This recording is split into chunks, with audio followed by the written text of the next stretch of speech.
Tiffany, what would be your advice specifically to younger women who have a heart for worship and are like, gosh, I don't know what I'm supposed to do with this. Like should it be my job? Like, how do I grow? Like, yeah, any things that just immediately come to mind soul wise, but even maybe like practical wise, like here's some soul things to think about, but here's some like, work on vocal lessons. You kind of take it however you want to go. Yeah. Oh my gosh. I love this question.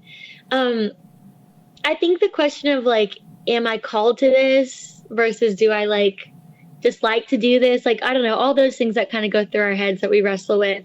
Something the Lord kind of revealed to me is like, how you can tell if you're called to it is if you're broken for it. Like if you literally it's like I was like born for this, created to do this. My heart aches for it.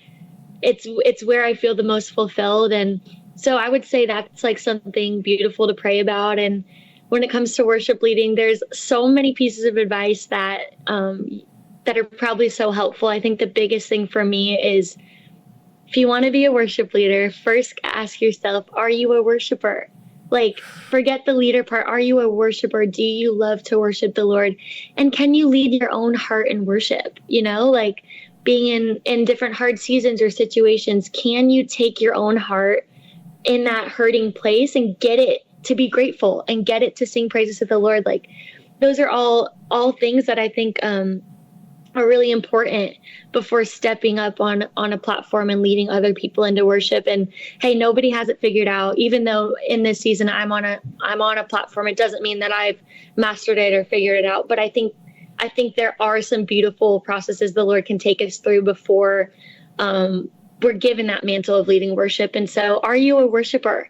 That's first and foremost so important. I think the biggest piece of advice that is probably like talked about a lot and probably like pretty common language in the church, but it really is so important to fall in love with Jesus and not what you do for Jesus. Like, he has to become the dream, because I could chase, like worship leading is my dream and I'm going to do anything I can to get there. Like, a lot of times I do get asked, how did you get to where you got to? Because that's what I want to do. And it's like, I'll tell my story, but no story is the same. It really is like, like fall in love with Jesus and he'll take you on the adventure of a lifetime. There's no formula to getting to a certain place in your life. Like, fall in love with Jesus and let him lead you and guide you. And so that's what I would say more heart-wise. The best leaders are the best followers. Like, that is, I've heard that said, and I believe that that's true. Like, so good. Your ability in private to follow the leading of the Holy Spirit is so important before the Lord ever puts me on a platform or gives me a microphone. Before, like, I want to have something to say. I don't want it to be like something that's not genuine to me. And so practically, oh man, there's so many things practically. I would say there is beauty to developing your craft when it comes to musicianship or vocal health and ability. Like, work hard at it. Or if it comes to songwriting, you have a heart to write songs. Like, some people might be more naturally gifted, but that doesn't mean you shouldn't like cultivate that craft and work on it and be disciplined. Like, like spend money and get vocal lessons because it's something you're giving your life to, and like sign up for a writing course and just like pour yourself into it, because we all have so much we could learn. And I just think that's important too. If it's something you love, like, you're going to devote yourself to it and you're going to do everything you can to be the best you can be. That's so good. Yeah. But Tiffany, one of the things I love even hearing about your story of, you started with a small youth group and now you're on a bigger stage with Elevation. I had this thought this past week. So I got invited by a friend to go to a Maundy Thursday service at the main cathedral. There's this beautiful cathedral 2 blocks down the street from where I live, and went in there, and it was a total silent type thing. You'd go from Catholic church to Catholic church. Well, I just went to the one. I was there for 40 minutes, total silence. The crucifixion of Jesus is in front of us. There's sisters, nuns in the room who are there 24/7 around the clock. They each take shifts praying. And I just was so overwhelmed by the Holy Spirit. Total Wow. quiet, very traditional. The next night, I'm at my own church at a Good Friday service. We have a gigantic LED wall, all the Sure. bells and whistles. And I think we live in a day and age where we kind of label one holy and one shallow, or Yeah. one pleasing to God and one not. And it's like, no, actually, it doesn't have to be one or the other. Like, Wow. it'd be easy, I think, to be like, well, your youth group must have been unfaithful because it was only a handful of people. And then the other people would say, oh, I bet that was really, really deep compared to Elevation. Like, I just had this sense of like, isn't it cool that we can worship God so many different ways?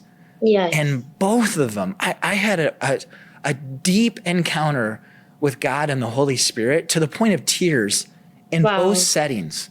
And they're Wow. totally different.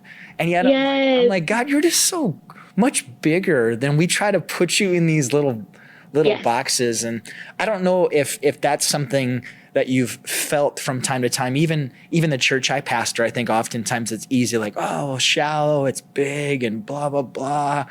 Any thoughts or reflections that you've had when it comes to worship in general, like that?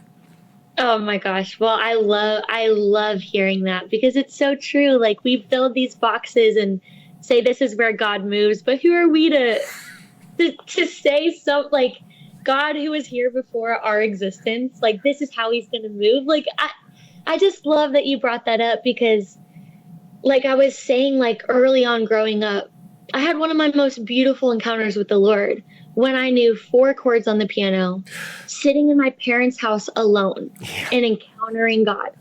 It didn't take anything else to encounter him. And so if that's true then, like that's true if you're in a room of 1,000 people and you have all the lights, like I just think it just speaks to like God is after our heart. Like Yes. when we give him our heart in a room full of 1,000 people, I believe we can encounter him. Or if you give him your heart in your room all alone, like you can encounter him. So it really is. I mean, I love the local church and I love all expressions and forms of it. I think there's Yeah. beauty in all of it, but Yes. it really is funny to like a kind of a man-made thing to say like, this is how God's going to move. I just think he's so much bigger, exactly like what you said.